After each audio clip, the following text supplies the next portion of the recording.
Hey, free timers. What if you could work less, earn more, and actually love your life at the same time? Most people think it's impossible, but it isn't.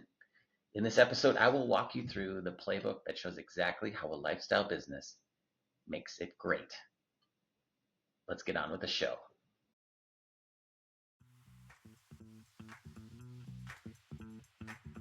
Welcome back to the Time Freedom Podcast, where you can learn how to rethink your work and your money to create a life you love right now. Join us for insights to help you find meaningful freedom so you can choose how and when and with whom you work for as long as you want. Here are your hosts, me, Brian Herriot, and Kirby Denison. All right. Hi, everybody. It's episode number 6, The Amazing Lifestyle Business. Wait, I was just thinking, what's the Amazing Race? That's what all of a sudden went into my mind. Did you ever watch that show? Yes. The Amazing Race? Yes. Did you? Did you watch Survivor? You seem like one of those people that would watch all those shows. Are you stereotyping me? No, not at all. No, we did not watch Survivor as much, but I do know. Oh, no. I was going to say I know somebody that went on Survivor, but that was Naked and Afraid. He did not make it very long. Wow. That's so interesting. My mom always told me that I should go on Survivor because she thought that I'd be really good at that because I can just get along with anybody. However, she didn't factor in the fact that when I'm hungry, that's, all bets are off. So no way I would be terrible at that. Anyway. So you need a Snickers. Brian needs a Snickers. Yes. I would have been the guy that was stealing the beef jerky in season 4 or whatever. I don't remember. I remember watching an old Survivor and all got mad at some guy because he stole the beef jerky. Yeah. Yeah. I cannot go hungry. I am the snack mom. I have snacks in my purse. I have snacks in the diaper bag. I have snacks in my car. Anytime somebody's hungry, I'm like, oh, well, I have this, and this. I cannot go hungry. I would never survive. I'm also not a very good hunter. Oh, I see. So anyway, we should probably talk about what we're going to talk about. We record these in groups of 3 or 4, and we're getting later, and so that's why we're maybe a little bit silly now, and that's okay. But let me introduce Kirby Denison. She's the owner of Kirby and Co., which is she provides fractional COO and business coaching services. And I would describe one of the things that I would use to describe you is just like you're the woman. Meaning, what I mean by that is you got a lot of stuff going on sometimes. And however much or whomever's involved, it doesn't matter. You got it. And you figure it out, which is pretty awesome. And that's a wonderful trait to have. So kudos to you for that.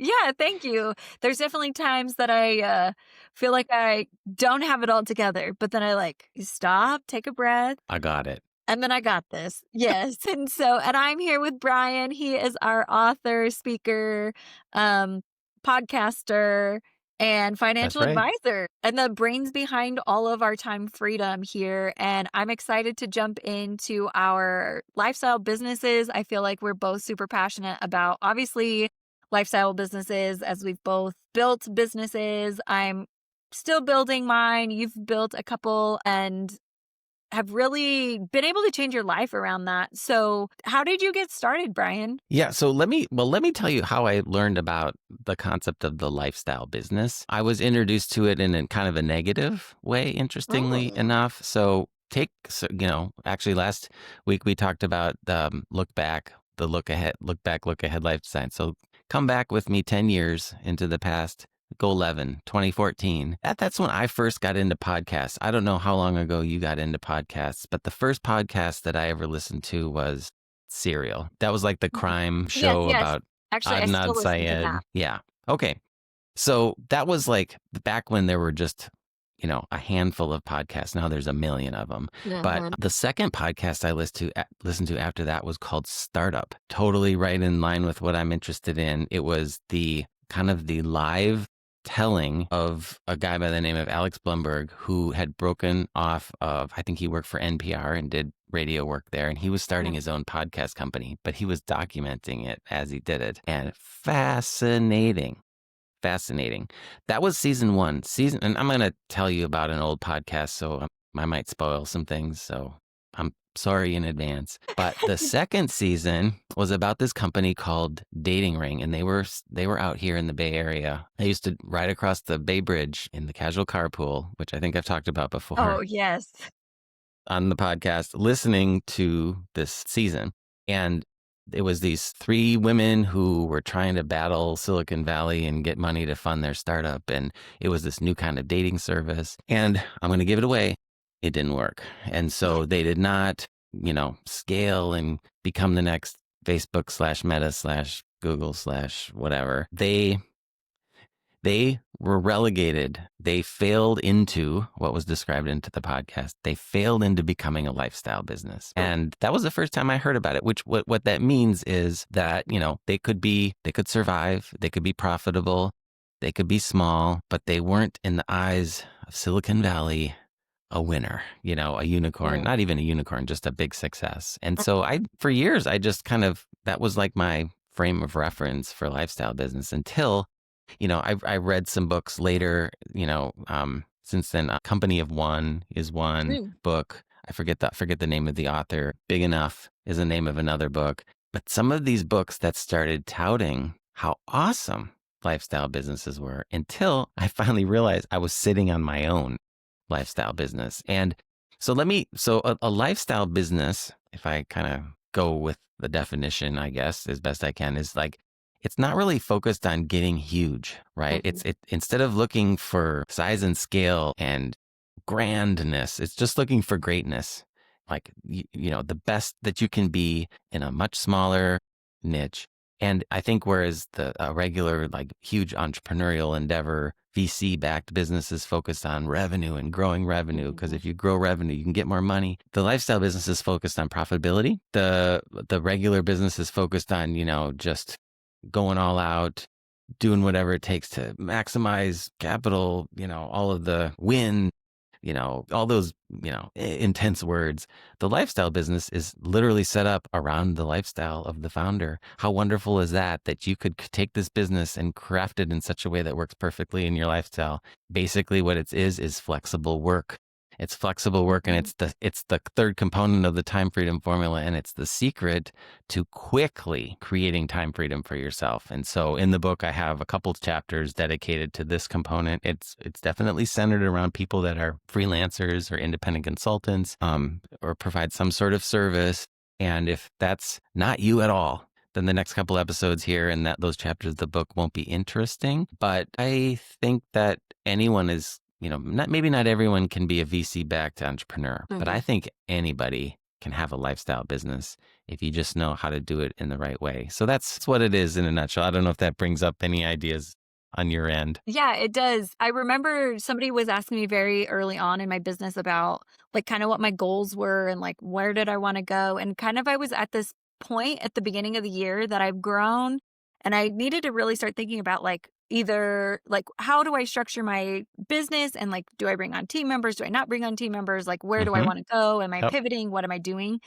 And I remember that because the thought that it kept coming to me was, yes, I wanted like increase my impact and also like how can I do that and still have that freedom? Because again, that's why we started our businesses. And I had somebody tell me, they were like, okay, well, you need to make XYZ. Like, how many people do you really need to reach? Like, if your full capacity is 5 people, like, and you plan to work with them forever, honestly, like, how many people do you really need to talk to and market and do all those things? And I was like, so I don't have to be out on social media, right? Doing the hustle and doing the things that, those big corporations want to be doing. I mean, if you've been following me for a little while, you know that I have been more active lately, just building out my coaching side. But it's just interesting to put it to a true definition of that like lifestyle business. I've talked to so many people that say, they don't want to make the $1 million a year. They just want to make 120, make 100. Most of us can live pretty well on 100 if you have a 2-income household. If you don't have a 2-income household, you probably need a little bit more than that. But, and then using those other aspects that we've been talking about throughout the podcast already and that you talk about in your book. I mean, it's just fun to see like a true definition come to fruition. Yeah. And if you make, $100,000 and you can do it 20 hours a week for 9 months a year, wonderful. I learned, we didn't plan to talk about this, but I learned, years ago that you really shouldn't look at the number that you're making in a year, because, you may be making a lot, but you may be working 80 hours a week to make it. The number you should look at is kind of what you're earning per hour, basically, right? And so $100,000 on a half-time job is equivalent to $200,000 on a full-time job. And if $100,000 works for you, great. Right.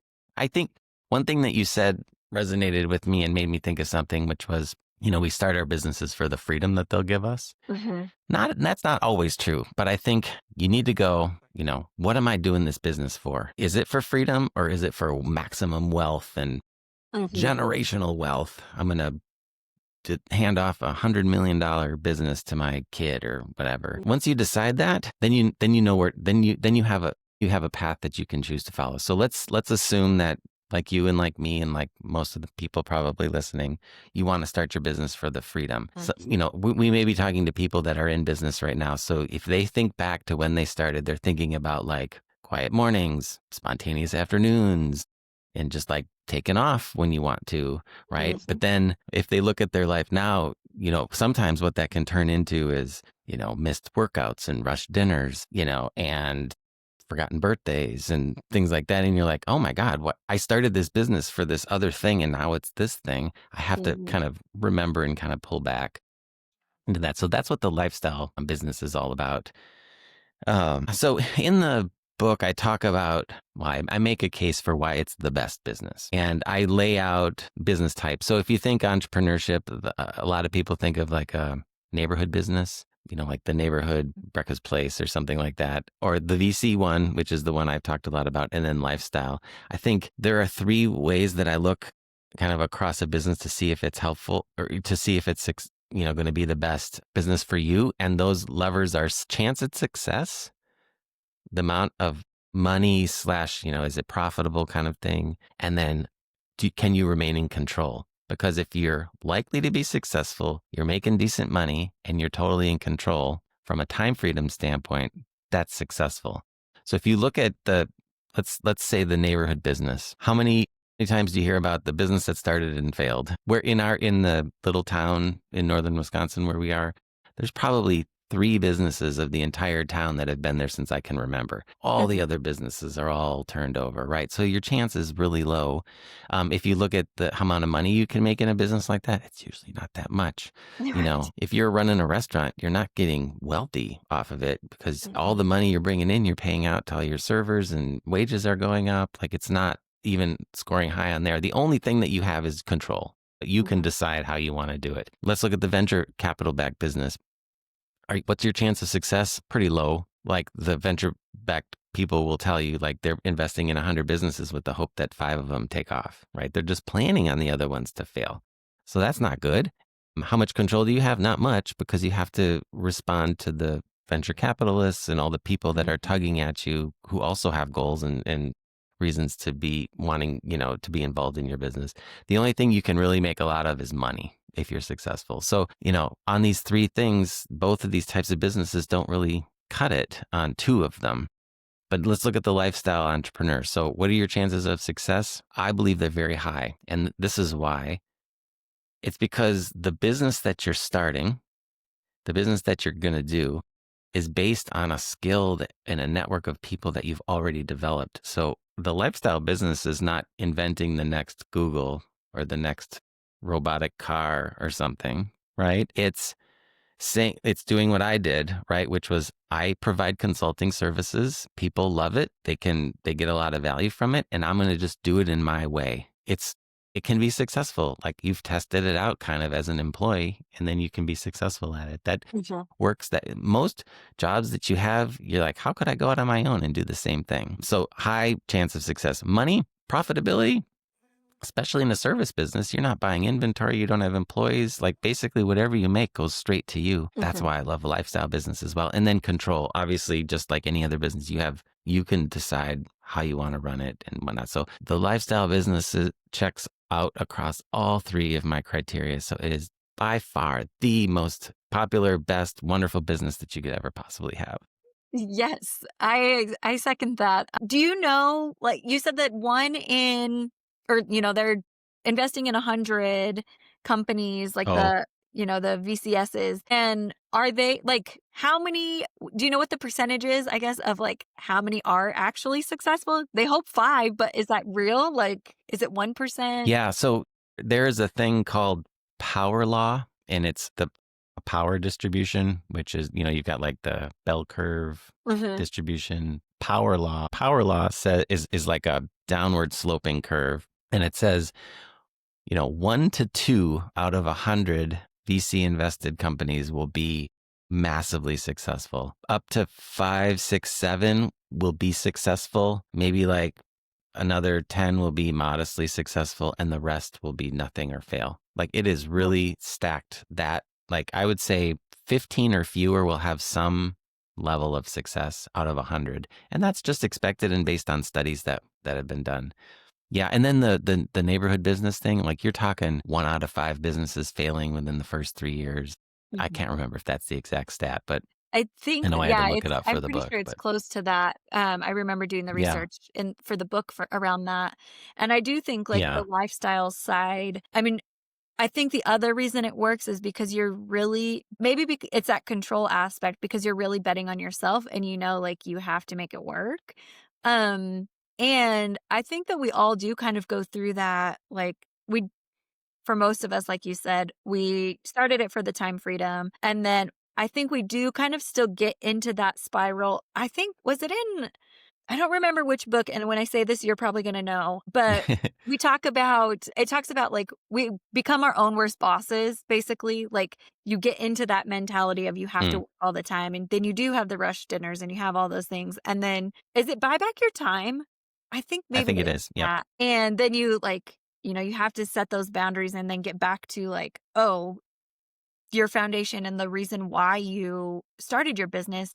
And I think that going back to that mission is why you make it succeed, and also like how you get yourself back on track. Because I do see that as a business coach, a lot of times we all go through kind of that first cycle in the beginning of just trying to make it work and going through that rabbit hole. Yeah, you have to hustle a little bit. And I mean, early on, like, I would argue, and we're going to have a whole episode on transitioning into entrepreneurship, that there are things that you can be doing while you're still working that will make it easier so that you won't have to hustle as much. But the point I want to make is that money's not a bad thing, and money's survival basically in the early years of building a business. And so I think the problem, though, is that what happens is our first focus on money becomes a forever focus on money. And then we're just like, how do we get more money, money, money? And it's like, whoa, what about the whole freedom thing? That was really what the original point was. And stories for me really help. Like, it didn't click until I heard, so I follow a woman named Pia Silva, PIA, and she has a podcast that she's been having for some time, but she is a coach. She runs a program for like 1 and 2 person branding agencies, like marketing agencies, very small ones. And because it's what she did and it's how she got time freedom, she didn't call it that, but that's what I call it. And so it was her and her husband. Her husband's name is Steve Westerval. And so they named their business Worst of All Designs, because I thought that was pretty cool. So they're in New York. They're in New York City. And so she talks a lot about her story. And that's why I'm totally comfortable sharing it, because it's already out there. But she's become a friend. And her husband and her would work so they could take time off. Like, that was their goal. So they would work, and then go to Europe for 3 months. And this was before kids. I think she has a little one now. But that I love that. And I thought, oh my gosh, that's exactly what we kind of want, but maybe we never specifically state it, or we don't give like the specific goal of what we want to do. So when I heard that story, and then I started hearing other stories of people that have done this, I'm like, oh, well, my story is I want to go to the cabin every summer. And then at least you can start to really work that. And I know that pretty soon here, we're going to get into how do you actually do that? How could you create this lifestyle business in this way? Because I mean, a lifestyle business also could be like you're going crazy and working all the hours of the night, and we don't want that at all. But and some of the first ideas I actually took from Pia, because she had really good ideas on how to do some of this stuff. And I think it's becoming more known and accepted on how to structure work so that you have free time The stories really do help me personally, at least. Yeah, and I think from like I shared in previous episode, maybe just the last episode, part of like the NLP side of that and your brain working is Mhm. when you see that in somebody else and know that somebody else has done it, it's easier for your brain to say, yes, like I can also do that. And so I think maybe we had talked about, I don't know, at some point in our time together. I don't think it's been on the Yeah. podcast though that, like one of the things that we've talked about is when you see somebody who has been successful, like how can you duplicate that?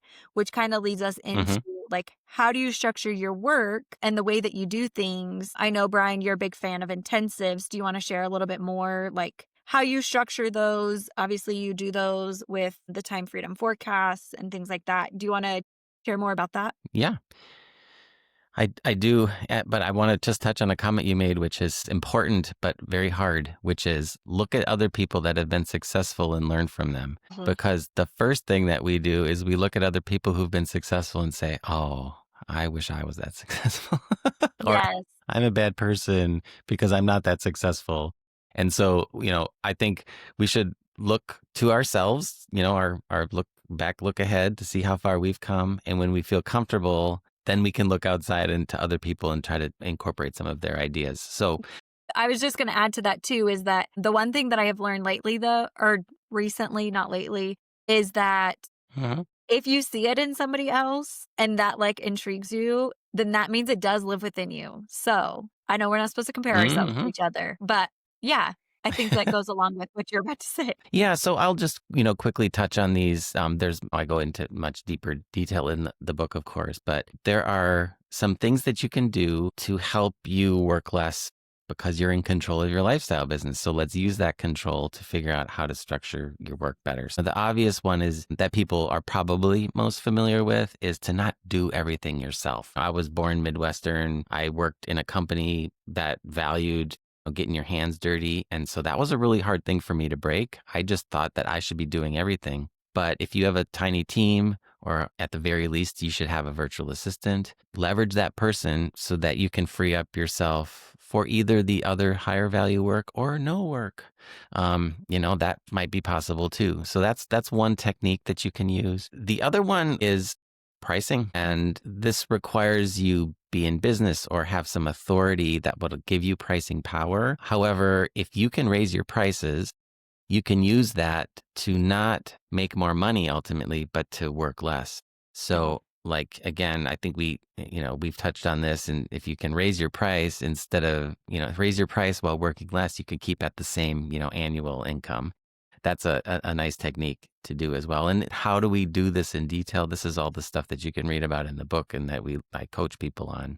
But then the last one is intensives, which you mentioned. This is really around how you structure the work that you do. Like if you're going to be a coach or something like, let's take coach for an example. You could be a coach that is on call for your client 24/7. You could give them your Voxer account and real-time access to you, and you have no freedom. Or you could work with them in an intensive 2-day session that you could probably price higher because maybe you hold it at a nice hotel and you work through what you need to work through in this intensive environment and then say, hey, for 3 months after, you have access to me, Monday to Thursday, if you need to send me a message or something like that. And so you have complete control about what you think is okay for you and not okay for you. You just have to find out what that is, define it for yourself, and then structure the work around your time. Don't kind of take your own time and adapt to the work that is there. Mhm. You have to be very, mentally, what's the word I'm looking, Mhm. intentional Very intentional. about how you structure the work. You chunk your work and you stack it when you want to work and you don't stack it when you don't want to work. Yeah, and I think like keeping those boundaries and knowing that it's okay to have those boundaries is something that, it can be hard. And when you give the value and deliver on that, then A, the pricing isn't going to be an issue. And B, Hmm. people don't mind like those boundaries, and they are respectful of those boundaries and things like that. And so just making sure you set that from the start, and because we train people how to treat us. So, Yeah. if you let them keep pushing, then they'll keep just doing. And it's harder to retrain them than it is to just like say, no, these are the boundaries up front. And I think we've all been in a situation at some point that that that's happened. And Yes. so, uh, Yeah, we all make the mistakes, and you just have to learn from them and don't do it the next time. yeah, one of my NLP coaches always says that failure is only feedback. There's never true failure. So anything that happens is Oh, just nice. feedback. And that, okay, we trained him this way. Like we have to change the way we're acting or whatever it may be to, correct it for the going forward. But And somehow I pull lessons that my dad told me when I was younger. But my dad's version of that was, make a decision and you can always make another decision, right? yeah, If you have to change course, it's instead of just, that was more probably about being frozen by not being sure what to do. But, it kind of applies. yeah, no. And I think that, how many times have we pivoted? Like I can tell you in the Oh, last yeah. year, I've pivoted multiple times. Sometimes multiple times in a day, like you have a plan and like, nope, that's the kids coming out. Awesome. Well, cool. Is there anything else that I think we've covered most of what we need to cover? I think Yeah, I don't think there's, I have anything I'm, else. I'm, I'm soon to, there is a new place in Alameda called Park Station, and it Ooh, is an old mechanic, like it's an old building, and it had like car lifts and stuff, and they've converted it over into this open spaced beer garden area with a bunch of food. And so the evenings have been so beautiful here lately, and the people are kind of learning and experiencing this place.